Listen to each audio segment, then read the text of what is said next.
결혼 풍습 소고. 옥창열. 100세 시대를 코앞에 두고 있다.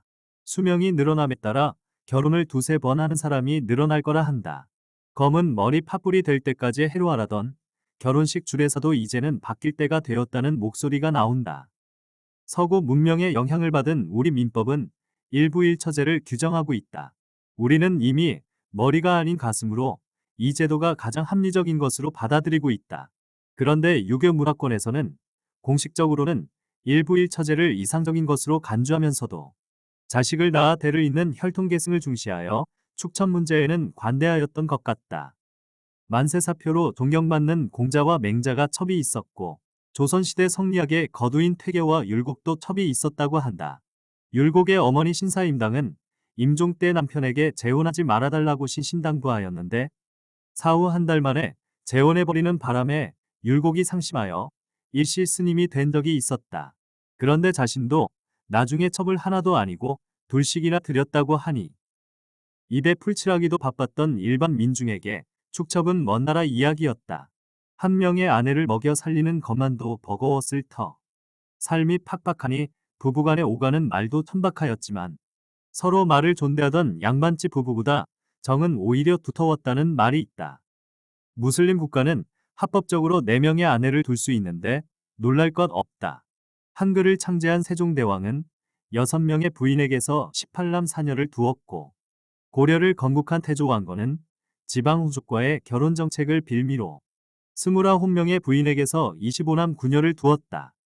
남자의 기쁨은 적을 정복하여 재산을 빼앗고 그들의 살진 말을 타고 그들의 아내를 나의 침상으로 삼아 그 장미 같은 뺨을 애무하고 진홍빛 입술에 입맞춤하며 끌어당기는 데 있다. 부인이 무려 500명이었다는 칭기즈칸이 부하들에게 했다는 말이다. 전투를 앞두고 사기를 북돋우기 위해 한 말일 수 있다는 점을 고려하고 들어야겠다. 부인 숫자만 놓고 보면 대제국을 건설한 불세출의 영웅이 희대의 남봉꾼으로 전락할 판이다. 왕건도 마찬가지지만 수많은 전쟁을 치르면서 정복지의 민심을 수습하기 위한 정략일 수가 있어. 무조건 오늘날의 잣대로 평가해서는 안 될 것 같다. 18세기 카메룬의 소수부족인 반투스 왕국의 바이코망은 나이 100살 때까지 500여 명의 아내를 두었으며 콩고의 열대우림 속소수부족인 바크바 왕국의 르캥왕은 800명의 아내를 거느렸다고 한다. 이런 경우는 정약이라기보다 민권 의식이 낮은 지역에서 무소불위 권력에 의해 자행된 횡포다. 중세 유럽의 영주들이 결혼하는 신부와 첫날 밤을 먼저 보냈다는 초야권과 비슷한 경우 아닐까?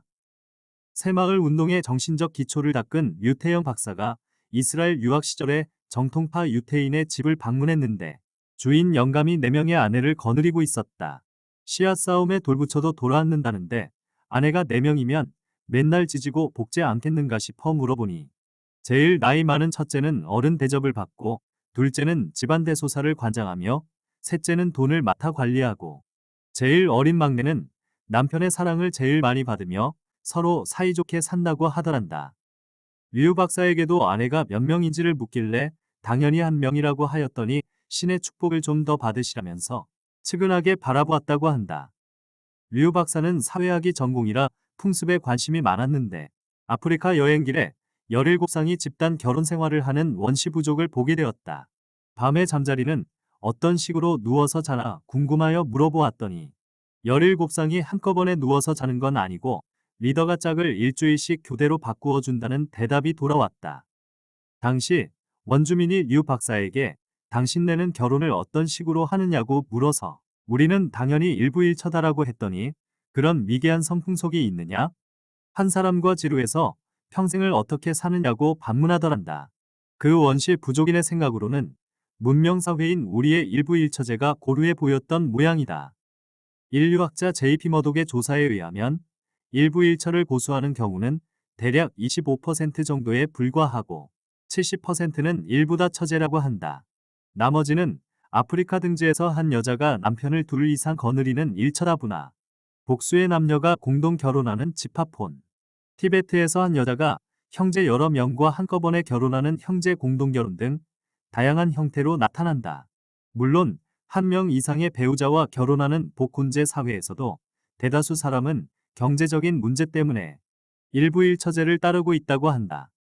13세기 몽골군에 쫓겨 고려로 들어온 거란족을 전국 각지에 분산하여 살게 하였는데 이 거란족의 풍습의 한 여자가 여러 명의 서방을 거느려도 아무 문제가 없는 일처다부 풍습이 있었다고 한다.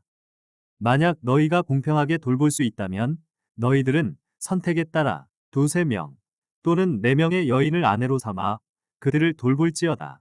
그러나 만일 너희들이 여러 아내에게 공정하게 대할 능력이 없다면 한 사람의 아내만 두어라. 이슬람교를 개창한 마호메트가 코란 제4장 제3절에서 한 말이다. 마호메트 자신이 4명의 아내를 두기도 했지만 전쟁이 잦았던 중동 지역에서 과부와 고아들의 생계 문제를 해결하기 위한 일종의 복지 정책으로 아내를 4명까지 둘 수 있게 허용했다는 설이 있다. 일부 일처나 일부 다처와 같은 결혼 풍습은 시대와 상황에 따라 나름의 이유가 있어 생겨난 관습으로 보인다. 그리스 철학자 데모크리토스도 관습이야말로 만물의 왕이다라는 말을 남겼다. 우리도 어느 지역의 결혼 풍습을 논할 때 어느 한 가지 잣대로 재단하여 왈가왈부하지 말고 좀 더 열린 자세를 가질 필요가 있다.